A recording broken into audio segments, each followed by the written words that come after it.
Greetings and welcome to the channel. My name is Dr. Gyesie, transformational coach at Inner Mileage, where we help folks heal, transform, and align to their best life right here, right now, by removing things that are in their way. So alignment is very clear.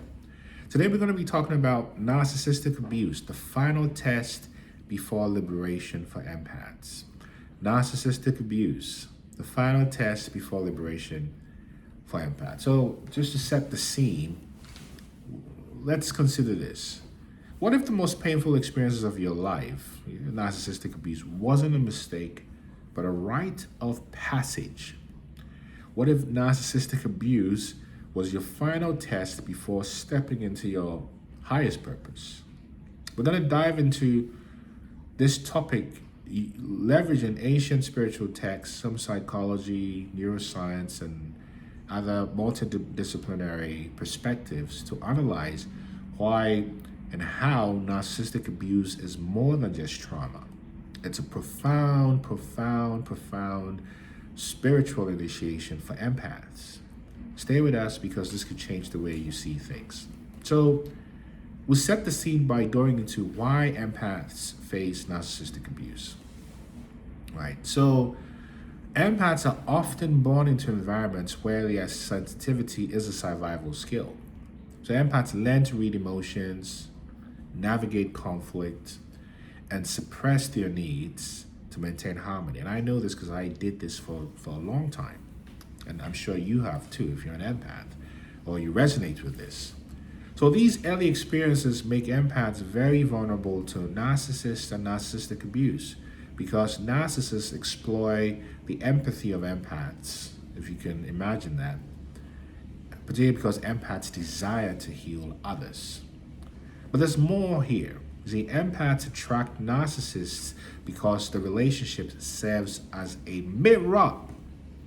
The narcissist reflects back the empath's unhealed wounds, feelings of unworthiness, fear or abandonment, and trauma.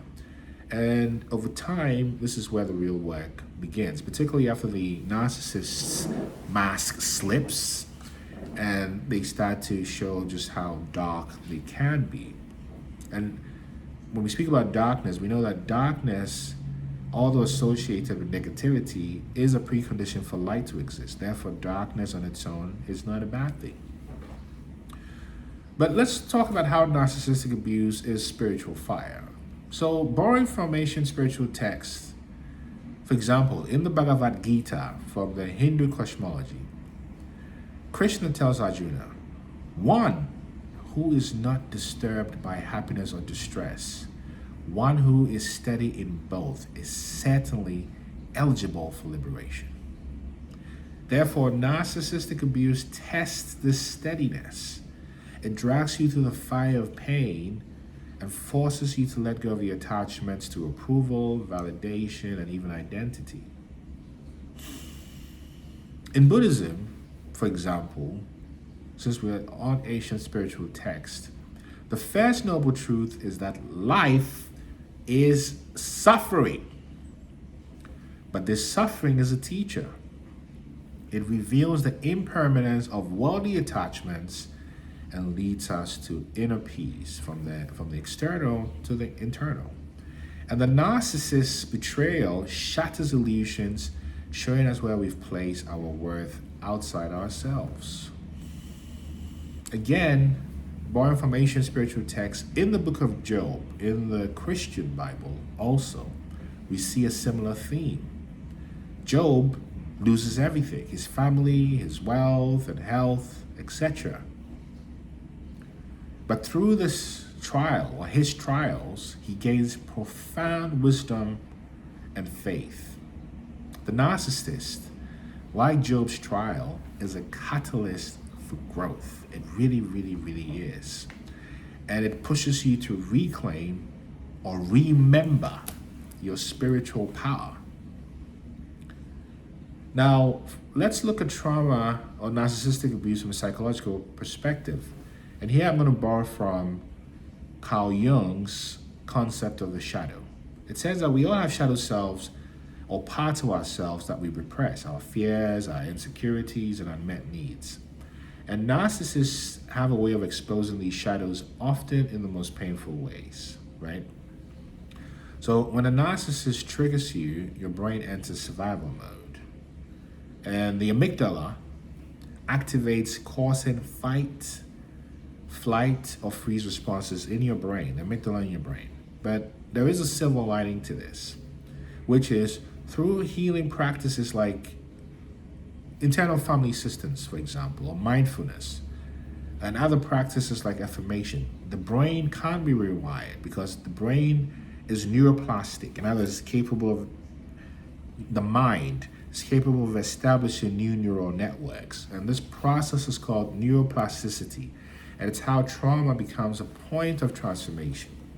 So we know that there's studies that show that individuals who actively heal after trauma often experience post-traumatic growth.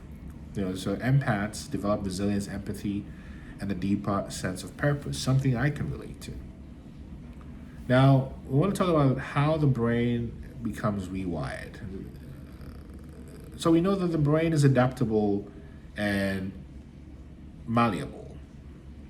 Trauma initially causes harm, yet with intentional efforts, the brain can heal and grow even stronger. And this process of healing the brain or rewiring it and establishing new neural networks is neuroplasticity. And when you practice mindfulness, set boundaries, or engage in self-care, you're not just coping, you're rewiring your brain for empowerment. The prefrontal cortex, the part of the brain responsible for reasoning and decision-making, becomes stronger through these practices. Meanwhile, the amygdala, which governs fear, becomes less reactive. So the point here is you get good or proficient at anything you practice, good or bad. And so this process explains how empaths transform pain into power, right? It's just the way this process does work, and how you shift and realize that you are on the precipice of great growth. And rewiring is about connecting to this, you see. So you realize that the spiritual test of narcissistic abuse is not just about pain, it's a crossroads. It forces you to make a choice whether you remain in victimhood or reclaim your power. This is the moment of awakening. Again, in Hermetic philosophy, traced to Hermes Trismegistus, the principle of polarity, or the law of polarity, teaches that every negative experience contains the seed of its opposite. Abuse challenges you to find your strength, rediscover your worth, and awaken to your purpose. So you realize that it's not just about survival, it's about transformation. Narcissistic abuse strips away the veils, the illusions, and forces you to confront your true self. And when you do the work through therapy or coaching, and if I can be of help to you, type transform or book a free session at innermarriage.com, or check out our course, Escaping Narcissistic Abuse, also available at innermarriage.com. All these are tools where you help you emerge liberated. This is your initiation to your highest purpose, where empaths become healers, teachers, and changemakers, right? The abuse was a fire that forged your strength. So if this message resonates with you, it's because you have been through this process, have gone through it, or are just beginning to recognize it. And if it resonates, or if you know anyone this will resonate with, share it. If this connects with you, like and subscribe, or type transform if it can be of help to you. And it's important to realize that narcissistic abuse, although painful and dangerous and devastating, with the right insight, can become a point of strength, renewal, and absolute spiritual growth. And we've looked at it from a spiritual dimension, a psychological dimension, a neuroscientific dimension. And it reinforces that the empath who goes through narcissistic abuse and recognizes it steps into their power. I want to encourage you to step into your power, and if we can be of help to you, get in touch. All the details will be in the description box below. And remember, there's no one like you. No one.